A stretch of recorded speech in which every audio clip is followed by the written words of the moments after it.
We choose the old coastal route for the way south. And pretty soon we have to explore by foot different paths, because in this area it is not always clear where we have to drive through. It has a lot of tracks and old creek beds, and sometimes the creek beds are also drivable tracks. You have to muddle through it somehow. But this old road parallel to the coast is really beautiful, and we do not regret having resigned the big overland road.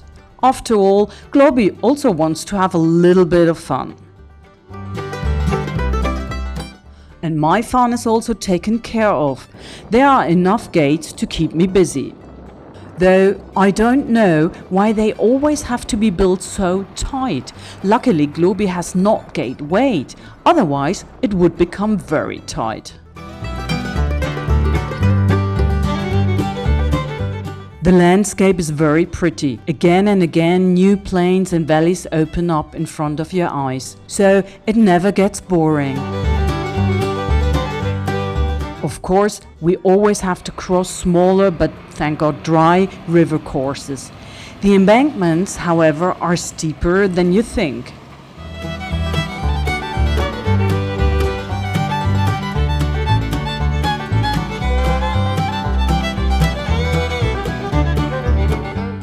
This little mountain road almost surprised us a bit. We weren't even aware that we were that high up. The descent, however, is short, but it still rewards us with a fantastic view. The next riverbed is of course not far away down in the valley. This time with salt mud, which is mostly a very slippery affair. Fortunately, it wasn't too deep in this case. We enjoy this remote area completely alone. Obviously, not totally alone. This gaucho here is on his way with his dogs, as usual.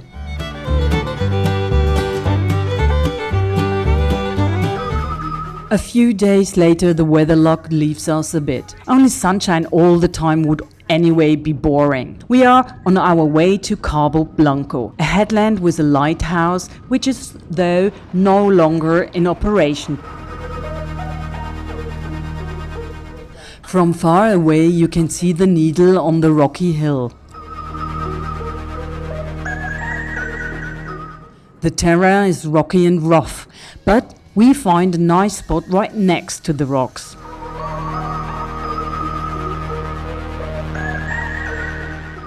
The next morning we do a little exploratory walk in the rocks, because this area is also known for its seabirds that nest here. But also the water tries hard to impress us. There is a lot happening with the seagulls. It looks super active everywhere. Reproduction is also taken very seriously here.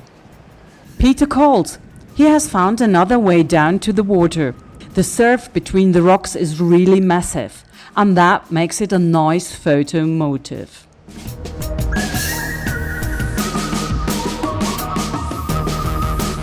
Since it got more and more foggy every hour on this day, we gave up birding and instead planned a small fitness session. Unfortunately, I forgot to count the steps to the lighthouse, but believe it, there were quite a few. It is really great fun to climb up there and visit the abandoned ruins. And somehow it was also a special mood with the fog, which kept splashing over us in waves again and again. It felt almost like in the old Edgar Wallace films. Down to the beach, we found a slightly more comfortable way in the back. The findings on the beach were then less cozy, rather gruesome. Lots of bones and bird corpses. This also belongs to nature.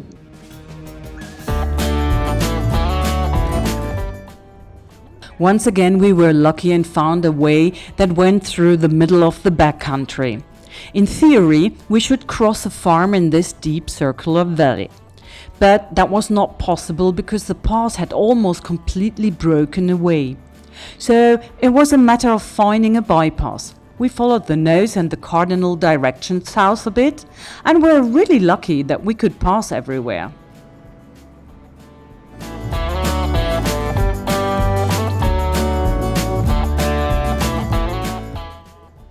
Despite the navigation devices, we were not sure for a long time whether we were right, because most of these streets were nowhere documented, and the hills were really full of these farm roads. But we enjoyed the really beautiful landscape and just hoped that one day we would meet familiar territory again.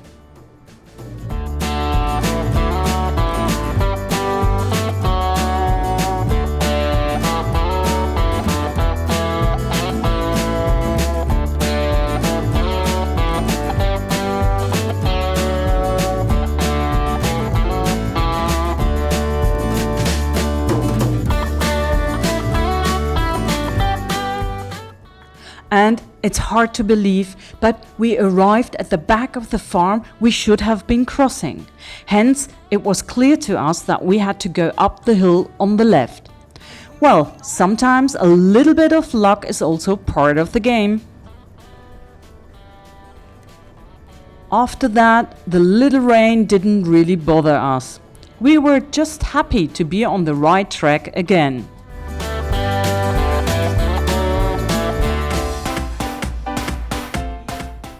For the next highlight, we had to make a detour of almost 100 kilometers, but it was really worth it. The journey itself was already awesome. An elongated valley surrounded by colorful hills and exciting rock formations. The destination is the Petrified forest of Jamarillo. We have never seen such impressive frozen giant trees. Incredible. We then made the rest of the way south to the ferry to Tierra del Fuego on tarred roads. Relatively boring and unexciting. When we arrived at the ferry, we were able to drive directly onto the ship. Somehow it seemed to be a special ferry for a couple of trucks, and we were allowed to join. Something really nice.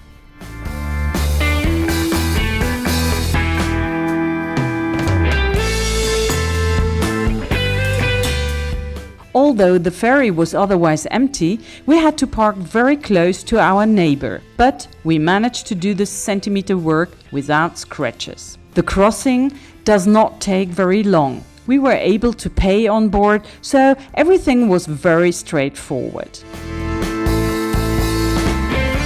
And then we already land and can immediately start driving off. The body in front of us was a bit short with his under-right guard, but with Globi everything is a little higher, so it is not a problem. And so we look forward to new experiences on Tierra del Fuego. It has been 18 years since we were last here.